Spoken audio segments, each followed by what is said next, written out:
No coletivo, que para quem não está habituado é o treino, a simulação do jogo. Formam-se dois times, se enfrentam ali, o treinador monta a parte tática e normalmente já vai fazendo os testes que quer fazer em campo, definindo mais ou menos qual será o time que vai entrar em campo. A gente vai lembrar que a imprensa normalmente pode acompanhar só os 15 primeiros minutos.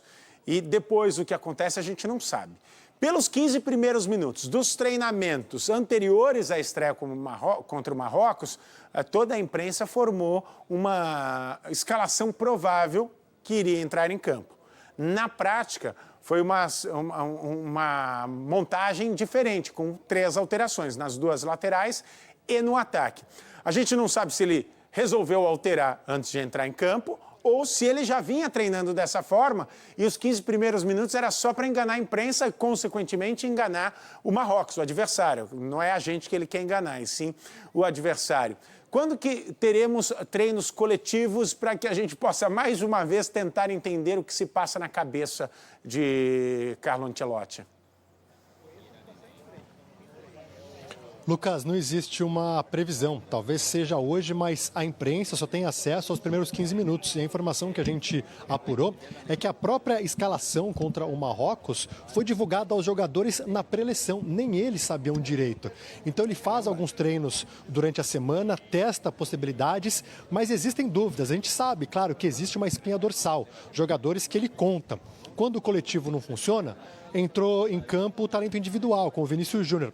E várias vezes no Real Madrid, o Vinícius Júnior foi decisivo para o Ancelotti. Então eu vou pedir para o nosso repórter cinematográfico, o Fernando Dornelles, mostrar esse momento aqui que antecede o treino da seleção brasileira.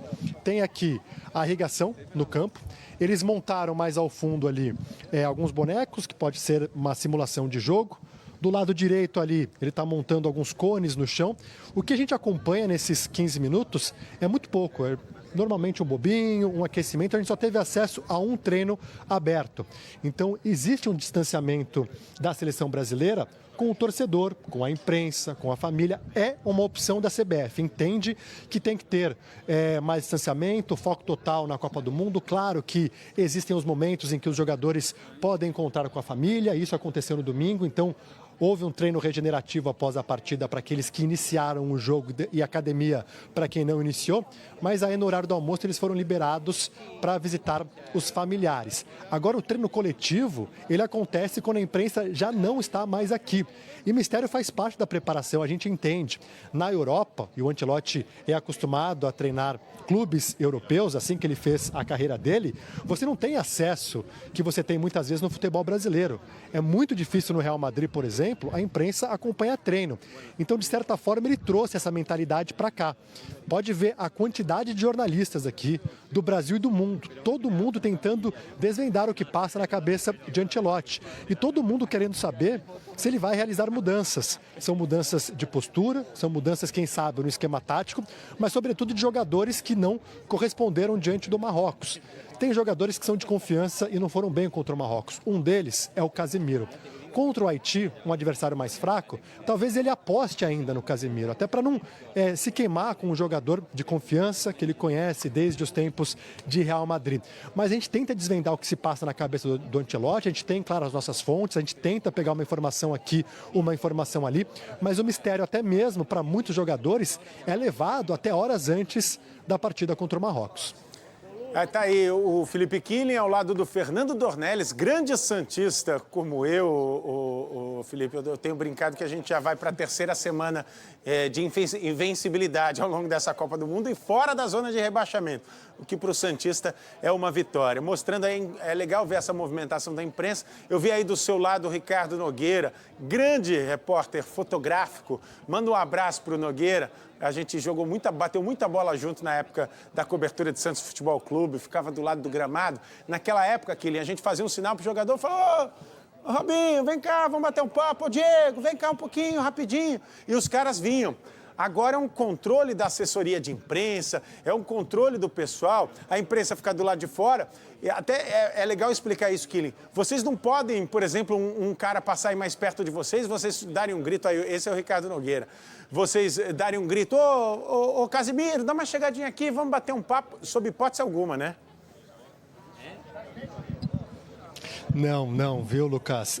Bons tempos, né? Eu ainda peguei um pouquinho desse esquema cobrindo futebol, em que você tinha muito acesso aos treinos, aos jogadores, mas agora é uma tendência do futebol mundial. Na seleção brasileira, até por uma opção da comissão técnica da CBF, é tudo muito restrito, muito fechado. Para se ter uma ideia, a seleção brasileira está hospedada num hotel que fica na beira de uma rodovia, numa propriedade privada.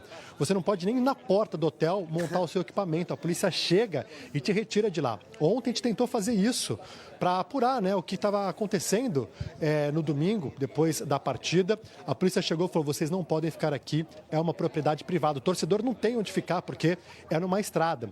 Esse aqui é o centro de treinamento em que a seleção brasileira está fazendo a preparação nesta Copa do Mundo. Então você pode entrar antes do treino iniciar para você montar o equipamento. Aí os jogadores, eles vêm daquele prédio ali, eu vou pedir para o Fernando Dornelles mostrar.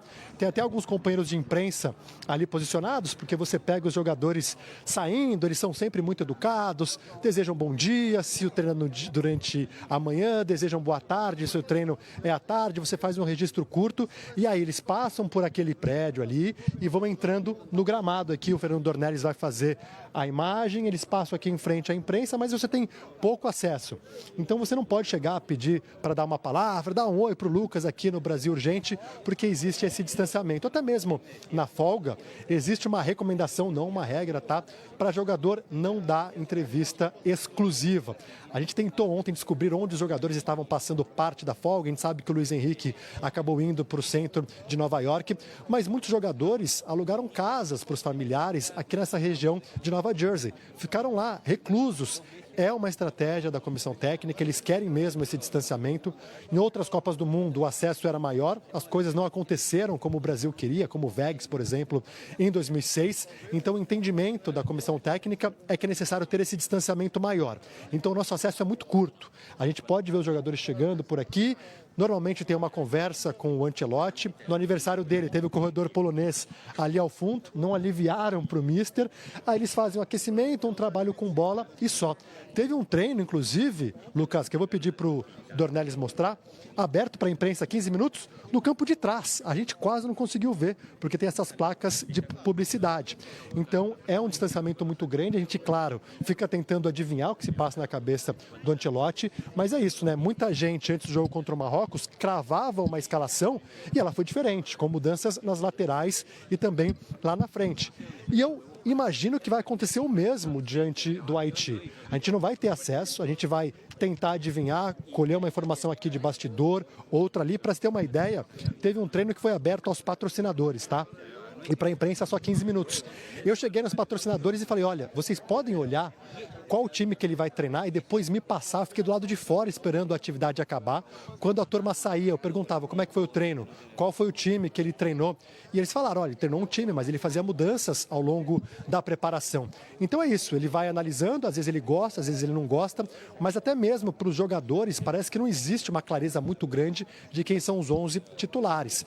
Mas é claro, a gente está aqui acompanhando de pertinho, pega a reação dos jogadores, pega um pouquinho desse clima, dessa temperatura de seleção brasileira e já dá para falar, viu? A temperatura mudou. Antes se falava sobre esquema tático, qual time que vai entrar. Agora é mudanças. Qual que é a resposta que o Ancelotti vai apresentar ao longo dessa semana para o Brasil entrar diante do Haiti e jogar bem e convencer. Este é Felipe Killing, junto com o Fernando Dornelles, direto dos Estados Unidos, acompanhando a seleção brasileira. Muito obrigado, Killing. A gente volta a falar daqui a pouquinho, deve começar o treino, são 5 horas e 54 minutos.